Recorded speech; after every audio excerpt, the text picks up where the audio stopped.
Assalamualaikum warahmatullahi wabarakatuh. Perkenalkan, nama saya Fahirawati dengan NIM 1059611000924 dari kelas 2A Program Studi Agribisnis. Di sini saya akan mempresentasikan tugas yang telah diberikan pada mata kuliah Ilmu Tanah. Terdapat 5 poin yang akan saya jelaskan. Pertama yaitu memahami definisi tanah, kedua memahami lahan pertanian, ketiga memahami faktor-faktor yang telah mempengaruhi kesuburan tanah, keempat memahami tantangan dalam pengelolaan lahan pertanian, dan yang kelima yaitu memahami upaya peningkatan produktivitas tanah dan lahan pertanian. Baik, langsung saja pada poin yang pertama yaitu definisi tanah. Tanah secara ilmiah dapat dijelaskan sebagai lapisan alami yang terletak di permukaan bumi, yang terbentuk melalui proses pelapukan batuan dan bahan organik, serta interaksi antara organisme, air, dan atmosfer. Tanah memiliki peran penting dalam ekosistem sebagai medium untuk pertumbuhan tanaman, penyimpan air, dan habitat bagi berbagai makhluk hidup. Adapun komponen utama terdiri dari yang pertama yaitu mineral. Komponen ini berasal dari pelapukan batuan yang mengandung berbagai jenis mineral. Mineral tanah meliputi silikat, karbonat, dan mineral lainnya yang memberikan sifat fisik dan kimia pada tanah. Mineral juga menyediakan nutrisi penting bagi tanaman. Yang kedua yaitu bahan organik. Ini adalah material yang berasal dari makhluk hidup, seperti sisa-sisa tanaman dan hewan yang telah terurai. Bahan organik atau humus meningkatkan kesuburan tanah, memperbaiki struktur tanah, dan membantu dalam retensi air. Yang ketiga yaitu air. Air dalam tanah sangat penting untuk kehidupan tanaman dan mikroorganisme. Air tanah mengandung nutrisi terlarut untuk dapat diambil oleh tanaman dan juga berperan dalam proses kimia yang terjadi di dalam tanah. Yang keempat yaitu udara. Ruang di antara partikel-partikel tanah diisi dengan udara. Komposisi udara ini diberi dengan udara atmosfer karena mengandung lebih banyak karbon dioksida dan lebih sedikit oksigen. Udara dalam tanah diperlukan untuk respirasi akar tanaman dan aktivitas mikroorganisme. Kombinasi dari keempat komponen ini menentukan sifat fisik dan kimia tanah serta kemampuan tanah dalam mendukung kehidupan. Tanah sehat memiliki keseimbangan dan yang baik antara mineral, bahan organik, air, dan udara. Poin yang kedua yaitu lahan pertanian. Lahan pertanian adalah area yang digunakan untuk melakukan kegiatan pertanian, termasuk penanaman tanaman dan pemeliharaan hewan. Lahan ini juga dapat berupa ladang, kebun, sawah, atau peternakan, dan dapat dikelola dengan berbagai metode, mulai dari pertanian tradisional hingga pertanian modern yang menggunakan teknologi canggih. Pentingnya lahan pertanian dapat dilihat dari beberapa aspek. Pertama yaitu penyediaan pangan. Lahan pertanian merupakan sumber utama bahan pangan bagi populasi manusia. Tanaman pangan seperti padi, jagung, gandum, sayuran, dan buah-buahan ditanam di lahan pertanian untuk memenuhi kebutuhan gizi masyarakat. Yang kedua, sumber ekonomi. Pertanian adalah sektor ekonomi yang penting di banyak negara, terutama bagi masyarakat pedesaan.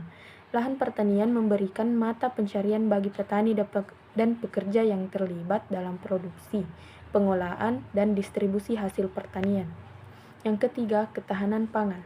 Lahan pertanian dikelola dengan baik dapat membantu menjamin ketahanan pangan di suatu negara dengan memproduksi pangan secara lokal, tergantung pada impor pangan dan dikurangi.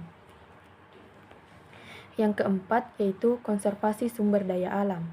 Praktik pertanian berkelanjutan di lahan pertanian dapat didukung konservasi tanah, air, dan keanekaragaman hayati. Pengelolaan lahan yang baik membantu mencegah erosi, pencemaran, dan penurunan kualitas tanah. Yang kelima yaitu penyokong kehidupan sosial dan budaya. Lahan pertanian sering kali merupakan bagian integral dari identitas budaya dan sosial masyarakat. Tradisi pertanian lokal dan cara bertani dan diwariskan dari generasi ke generasi memiliki nilai yang mendalam bagi komunitas. Yang keenam yaitu perubahan iklim dan keberlanjutan. Lahan pertanian dapat berperan dalam mitigasi perubahan iklim melalui praktik pertanian yang ramah lingkungan, seperti agroforestry dan rotasi tanaman, yang dapat menyebabkan karbon dioksida dari atmosfer. Secara keseluruhan, lahan pertanian memainkan peran yang sangat penting dalam keberlangsungan hidup manusia, ekonomi, dan lingkungan. Pengelolaan yang bijaksana terhadap lahan pertanian sangat diperlukan untuk memastikan keberlanjutan pangan sumber daya alam di masa depan. Poin yang ketiga yaitu faktor yang mempengaruhi kesuburan tanah. Kesuburan tanah dipengaruhi oleh 3 kategori utama faktor, yaitu faktor fisik, kimia, dan biologi. Saya akan menjelaskan ketiga faktor tersebut. Yang pertama yaitu faktor fisik, terdiri atas beberapa poin. Poin pertama yaitu tekstur tanah. Komposisi partikel tanah sebagai pasir, lanau, dan liat mempengaruhi kemampuan tanah dalam penyimpanan air dan nutrisi. Tanah bertekstur halus seperti liat cenderung memiliki kemampuan retensi air yang lebih baik, sedangkan tanah bertekstur kasar seperti pasir memiliki drainase yang lebih baik. Poin yang kedua yaitu struktur tanah. Pengaturan partikel tanah dalam agregat mempengaruhi aerasi dan drainase. Struktur yang baik memungkinkan akar tanaman untuk pertumbuhan yang optimal dan akses ke nutrisi. Poin yang ketiga yaitu kepadatan tanah. Kepadatan tanah yang tinggi dapat menghambat pergerakan air dan akar tanaman, sedangkan kepadatan yang rendah meningkatkan aerasi dan ruang bagi akar. Yang keempat yaitu ketersediaan air. Kemampuan tanah menyimpan air sangat penting untuk pertumbuhan tanaman. Tanah yang dapat menahan air dengan baik akan mendukung kelangsungan hidup tanaman selama periode kering. Yang kedua yaitu faktor kimia, terdiri atas beberapa poin. Poin pertama yaitu pH tanah. pH tanah mempengaruhi ketersediaan nutrisi. Tanah yang terlalu asam atau alkalin dapat mengurangi ketersediaan unsur hara yang penting bagi tanaman. Yang kedua, kandungan nutrisi. Ketersediaan unsur hara seperti nitrogen, fosfor, kalium, kalsium, magnesium, dan sulfur sangat penting untuk pertumbuhan tanaman. Tanah yang kaya akan unsur ini akan lebih subur. Yang ketiga yaitu kapasitas tukar kation atau CTC. CTC mengukur kemampuan tanah untuk menanam dan menukar ion atau kation yang diperlukan tanaman. Tanah dengan CTC tinggi cenderung lebih subur karena dapat menyimpan lebih banyak nutrisi. Yang keempat yaitu salinitas.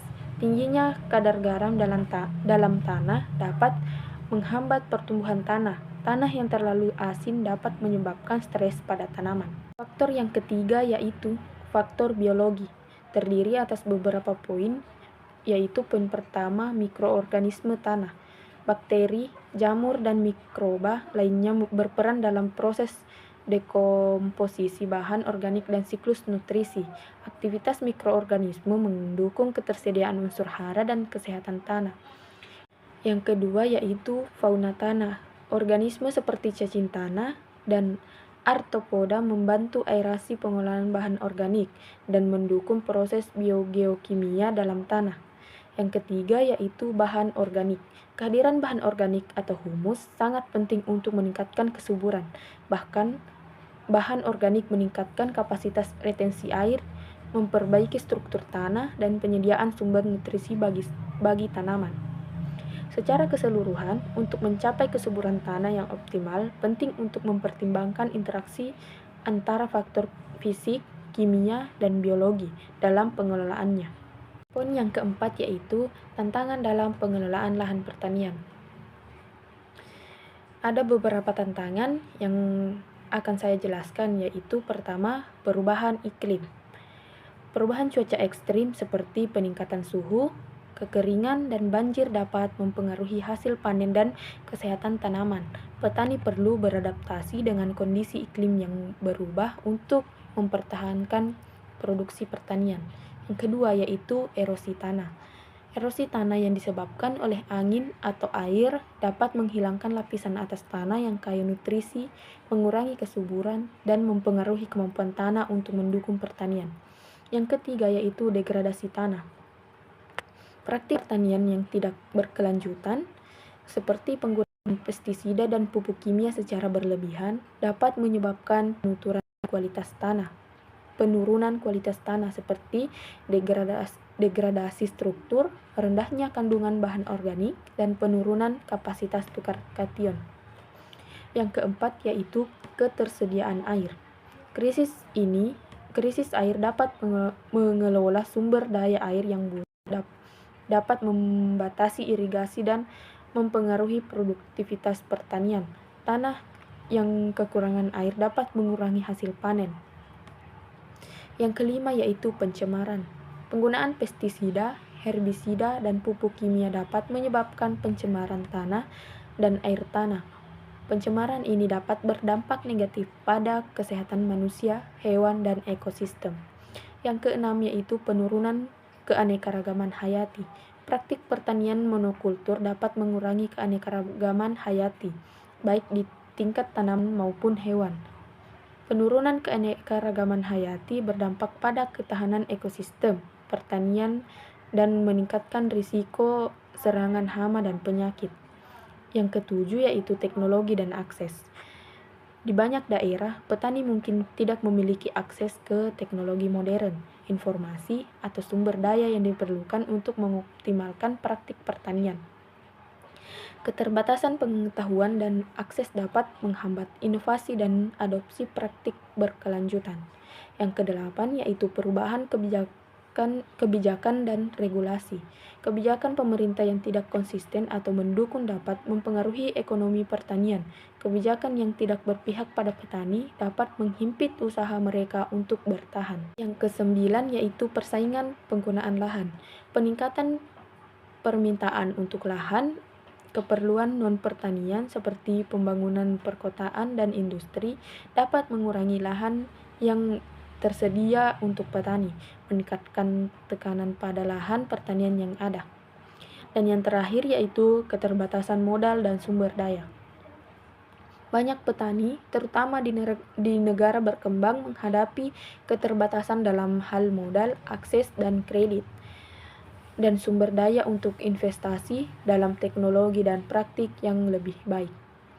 Mengatasi tantangan ini memerlukan pendekatan yang komprehensif dan berkelanjutan, termasuk peningkatan pendidikan dan pelatihan untuk petani, penerapan praktik pertanian yang ramah lingkungan, serta dukungan kebijakan publik yang memfasilitasi pertanian berkelanjutan.